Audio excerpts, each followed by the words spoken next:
আপনাদেরকে আমি একটা জিনিস দেখাচ্ছি। আমি এর আগেও একটা ভিডিও করেছিলাম, লঙ্কা গাছ, মানে ছোট লঙ্কার চারা গাছ আমি টবে বসিয়েছিলাম। কারণ আমি কোনোদিনও সবজির চাষ কোনোদিনও করিনি, তো সবার দেখেই আমার ইচ্ছাটা হয় যে আমিও তাহলে, অনেকে ছাদ বাগানে সবজির চাষ করে, তাহলে আমিও একটু করব। তাই এই লঙ্কা গাছ আর কুমড়োর চারা দিয়ে আমি শুরু করেছিলাম। তা সেই লঙ্কা গাছে দেখুন কি সুন্দর ফুল এসছে, মানে দেখে আমার খুবই ভালো লাগছে। যেহেতু আমি নিজে হাতে এই প্রথম যে সবজি চাষের মধ্যে লঙ্কা গাছই লাগিয়েছি, তাই আপনাদেরকে আমি দেখাচ্ছি কি সুন্দর ফুল এসছে। দেখাচ্ছি আপনাদেরকে, এই দেখুন, এই দেখুন কি সুন্দর ফুল এসছে, প্রতিটা ডালেই ফুল এসছে। নিজে হাতে কোনো কিছু লাগালে তার একটা আলাদাই আনন্দ হয়, তাই আমারও সেটা হচ্ছে।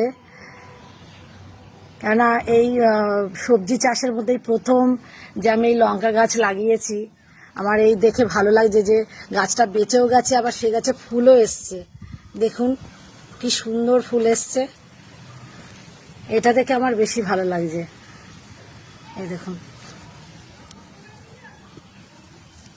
এই দেখুন কি সুন্দর ফুল এসছে, দেখতে খুবই ভালো লাগছে আমার। ফুল এসছে মানে লঙ্কাও হবে, তখন লঙ্কা হলে তখন আরো বেশি ভালো লাগবে।